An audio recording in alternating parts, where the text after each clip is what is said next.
Olá a todos. Agora vamos iniciar a apresentação do nosso seminário, que tem como tema Poluição atmosférica nas grandes cidades e clima.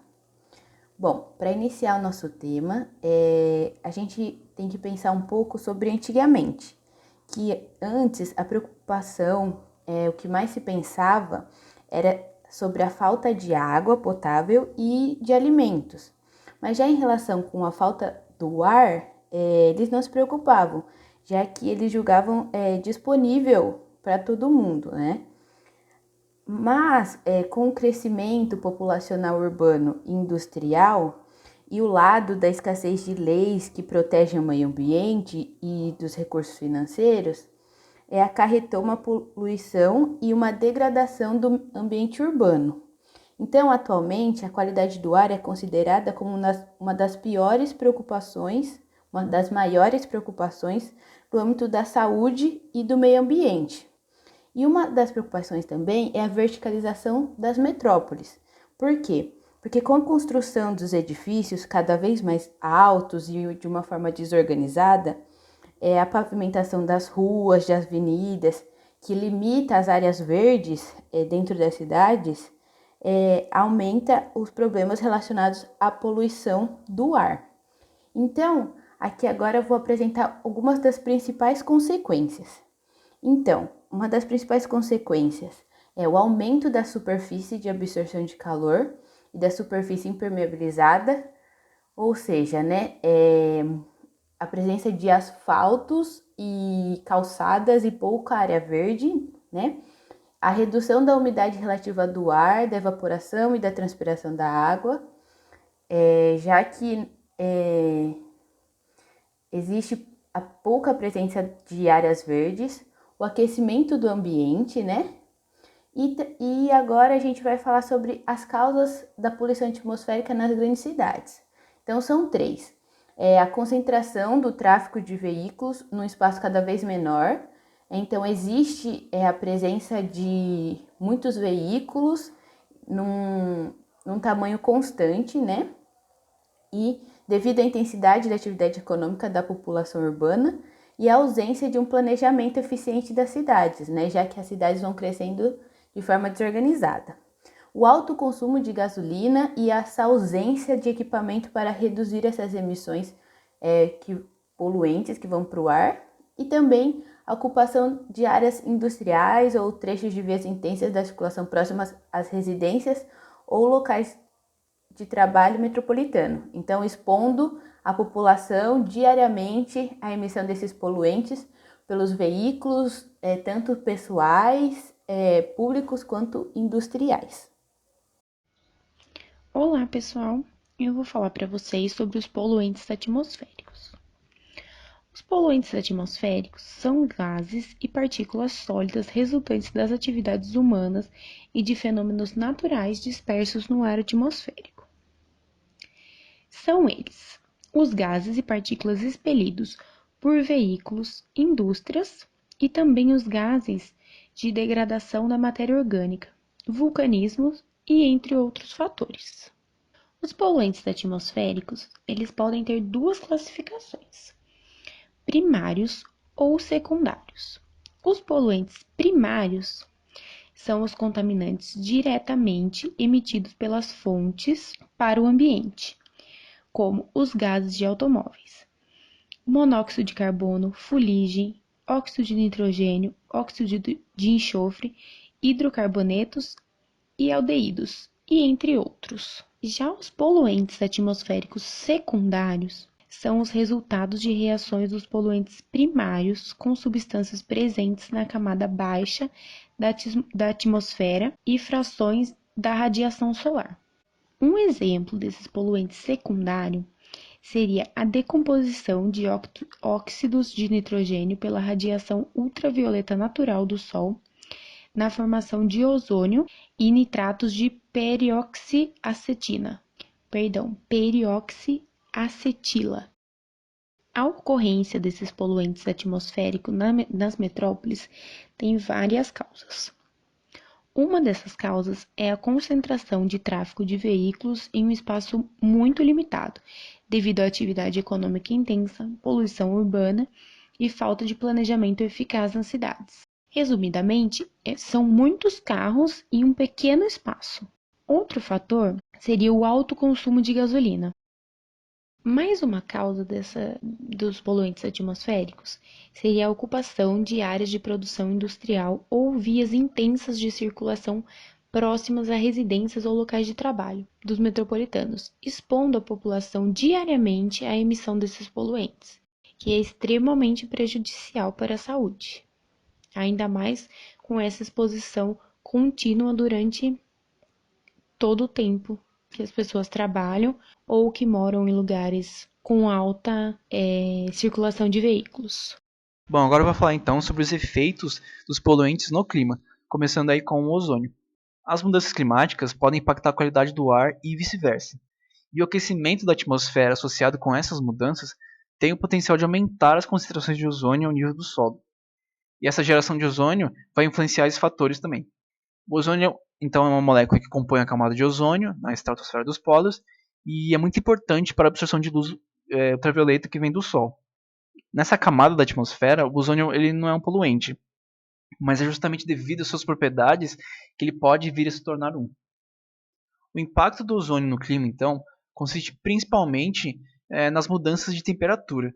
Quanto maior a sua concentração num dado volume de atmosfera, mais calor vai ser retido nesse espaço. Na nossa porção da atmosfera, na troposfera, o ozônio é formado pela ação fotoquímica do Sol em compostos de dois grupos principais, os óxidos de nitrogênio, NOx, e os compostos orgânicos voláteis, ou VOCs. Uma maior temperatura vai favorecer essa reação, gerando mais ozônio e produzindo um ciclo de feedback positivo. E as atividades humanas geram cada vez maiores quantidades desses compostos, principalmente nas grandes cidades, já que a demanda e o gasto energético estão aumentando devido tanto ao aumento populacional quanto à concentração dessa população nos grandes centros. Então, falar um pouco sobre a smog.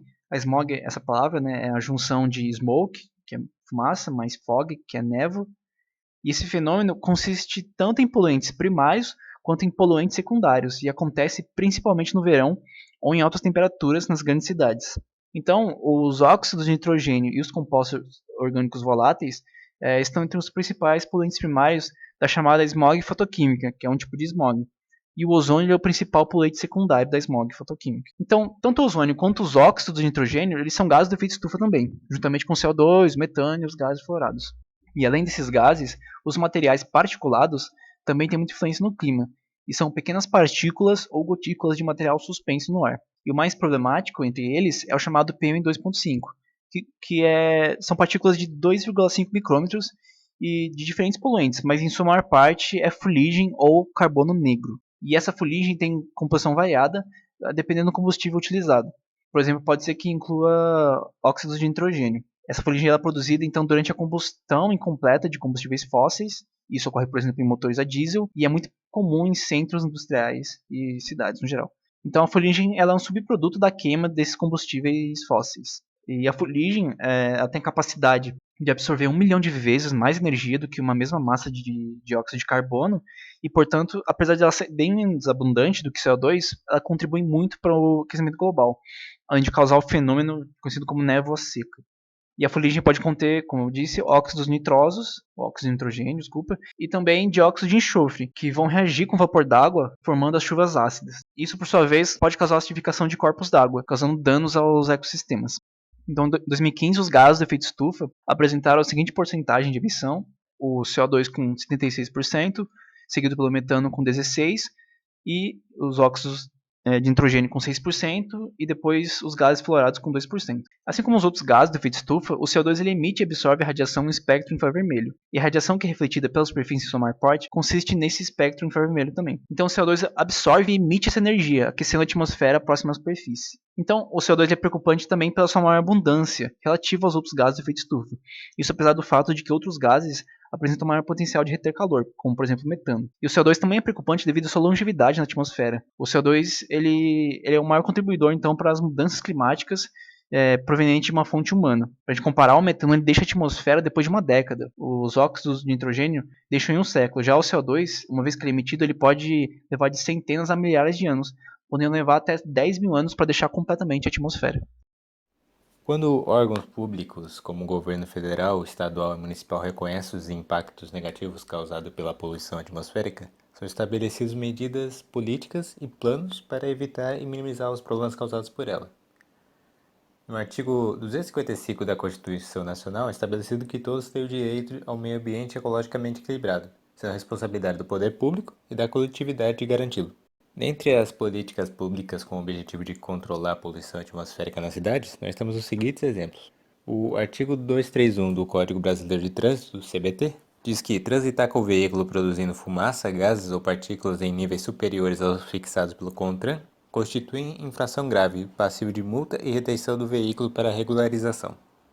O Programa de Controle de Poluição de Ar por Veículos Automotores de 1986, feito pelo CONAMA, procura reduzir os níveis de emissão de poluentes por veículos automotores, visando o atendimento aos padrões de qualidade do ar, promover o desenvolvimento tecnológico nacional, tanto na engenharia automobilística como também em métodos e equipamentos para ensaios e medições da emissão de poluentes, criar programas de inspeção e manutenção para veículos automotores, conscientizar a população com relação à questão da poluição do ar por veículos automotores, estabelecer condição de avaliação dos resultados alcançados, promover a melhoria dos combustíveis líquidos, visando a redução de poluentes atmosféricos. Também tem o Plano de Controle da Poluição Veicular, que foi feito pelo Governo do Estado de São Paulo, a Secretaria do Meio Ambiente e a CEDESB para o período de 2017 a 2019. Que tinha o objetivo de propor ações que controlem e reduzam a emissão de poluentes gerados por veículos, adotando políticas públicas viáveis e ambientalmente significativas, segundo eles. Há também as políticas internacionais, que surgem de conferências compostas por líderes de diversos países. 3 dessas conferências focaram em buscar formas de estabelecer metas para reduzir a poluição atmosférica causada pelos países do mundo. Nós temos o Protocolo de Kyoto, que é um tratado internacional cujo objetivo é reduzir a emissão dos gases do efeito estufa. Foi iniciado em Toronto em 1988 e entrou em vigor de 2005 a 2012. E propõe que os países signatários procurassem reformar os seus setores de energia e transporte, promovessem a energia renovável, limitassem as emissões de metano, protegessem as florestas e eliminassem mecanismos financeiros que fossem contra o objetivo dessa convenção. O Protocolo de Montreal é um tratado que procura eventualmente eliminar a liberação de substâncias responsáveis pela destruição da camada de ozônio, em destaque os clorofluorcarbonetos, ou CFCs. O Brasil foi um dos países que se comprometeu a reduzir o uso dessas substâncias, e atualmente os CFCs estão banidos em diversos produtos em que costumavam ser usados, como geladeiras, inseticidas e perfumes. E também teve a Conferência de Copenhague, que ocorreu em 2009 e buscou propor novos objetivos para substituir o Protocolo de Kyoto, que expiraria em 2012. Para finalizar, então, e com propósito de reflexão, eu vou passar rapidamente pelo tema do impacto da pandemia do Covid-19 na poluição atmosférica. A gente sabe que teve o lockdown, principalmente no começo da pandemia, e esse isolamento social significou menos carros trafegando na cidade de São Paulo. Então, a Unifesp lançou um estudo onde ele comparava, entre os meses de março e junho, o nível de poluente na atmosfera comparado ao mesmo período no ano anterior, em 2019. E foi constatado 58% menos dióxido de nitrogênio e 46% e 45% menos materiais particulados. Eles fizeram um cálculo considerando doenças cardiorrespiratórias causadas pela poluição e constataram que 802 vidas foram poupadas nesse período, gerando uma economia de 3,9 bilhões em custos relacionados à saúde para o Estado. Porém, no segundo semestre de 2020, após a flexibilização da quarentena na cidade, foram registrados índices de poluição acima dos registrados antes da pandemia. Ou seja, voltou pior do que estava antes o nível de poluentes atmosféricos na cidade. Levando tudo em consideração falado até agora, nossa pergunta é: quais seriam suas propostas para a resolução da problemática da poluição atmosférica, levando em consideração o papel dos nossos governantes e também o contexto social de consumo e mobilidade urbana? Muito obrigada!